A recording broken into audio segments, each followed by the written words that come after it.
Dzisiaj, przechodząc trasą turystyczną, zwiedzimy kopalnię soli Wieliczka.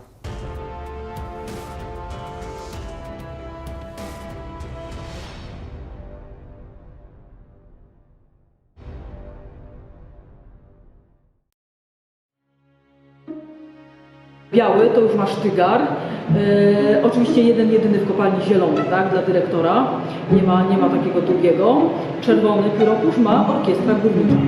Ponieważ weźcie sobie to pod uwagę, że tak zjeżdżacie na te 60 metrów w całkowitej ciemności i do dyspozycji macie tylko te kaganeczki, które tak naprawdę niewiele światła dają.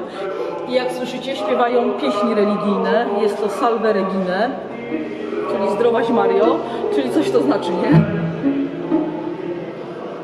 Z racji tego, że ten materiał się bardzo szybko tępił, przy każdym szybie pracował oszczyc, czyli kowal. I miał swój warsztat i każdy górnik miał w czasie pracy możliwość naoszczenia swoich narzędzi.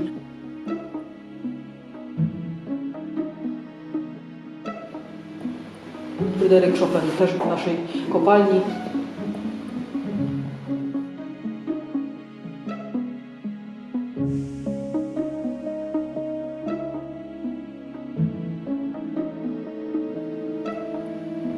Koło zębate ze szczerbatym napędzało tą wielką maszynę i tutaj był ten wał poziomy. I na tym wale niestety tylko 80 metrów liny to był maks, jaki można było nawinąć. Dlatego te kieraty pracowały właśnie tylko do poziomu pierwszego i one wyciągały urobek z poziomu pierwszego.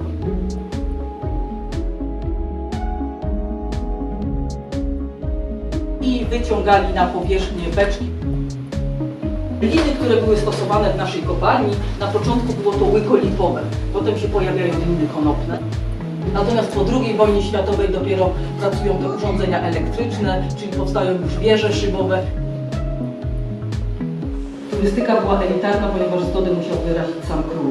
Dlatego tymi pierwszymi odwiedzającymi to właśnie byli czy też artyści uczeni, byli to urzędnicy królewscy, czy też całe dostojnictwo kapłańskie. I to oni tylko mieli tą możliwość, żeby tutaj zejść.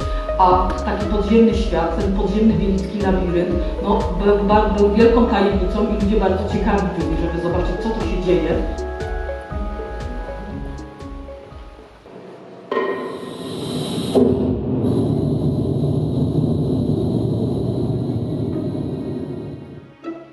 W naszej kopalni konie pojawiły się w wieku XVI i myślę, że bardzo Państwa zaskoczę, bo ostatni wyjechał w XXI. Był to rok 2002. Dokładnie była to klacz, miała na imię Baśka. Musiał zadbać o to, po pierwsze, żeby koń miał słodką wodę do picia, żeby miał ziarno, żeby miał siano. No i on był odpowiedzialny za to, żeby doprowadzić konie do odpowiednich urządzeń i maszyn pracujących w kopalni. To było przedsiębiorstwo jedno z większych w Europie na tamte czasy. Za Kazimierza Wielkiego zatrudniała 600 osób nasza kopalnia. Największy rozwój był za dynastii Jagiellonów i tutaj pod ziemią pracowało aż 1000.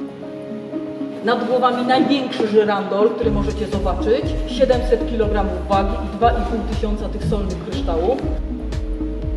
100 lat eksploatowano sól z tego jednego wyrobiska. Jest to jedyna komora, która została właśnie wyeksploatowana w wieku XX.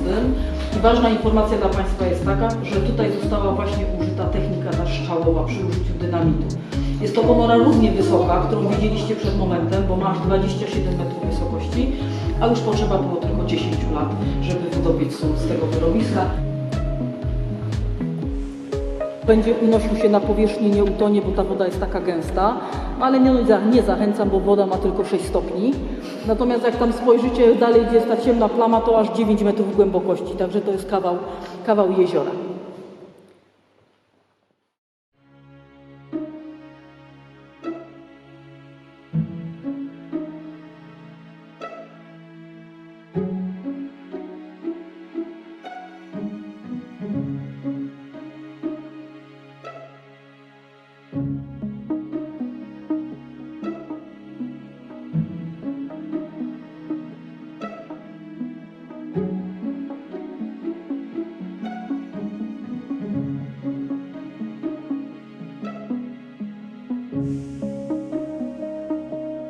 Kiedy znaleziono sól w Wieliczce, ludzie nie mieli zielonego pojęcia o geologii, dlatego powstała przepiękna legenda o znalezieniu soli w Wieliczce.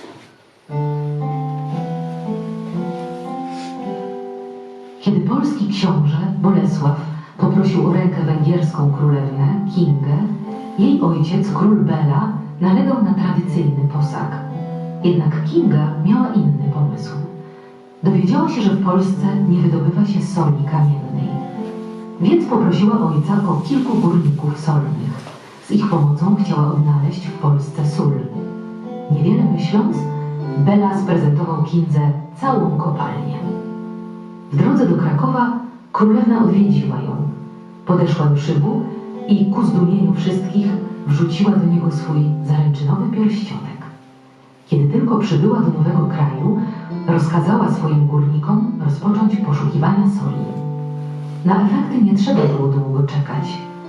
Tuż koło Krakowa górnicy odkryli nieprzebrane złoże soli, które na długie stulecia zapewniło Polsce dobrobyt. Niektórzy mówią, że w pierwszej wykopanej bryłce soli znaleziono pierścień zaręczynowy Kingi. Dlatego patronką naszych górników wielickich, górników solnych jest właśnie święta Kinga, a patronką wszystkich górników kruszcowych jest święta Barbara.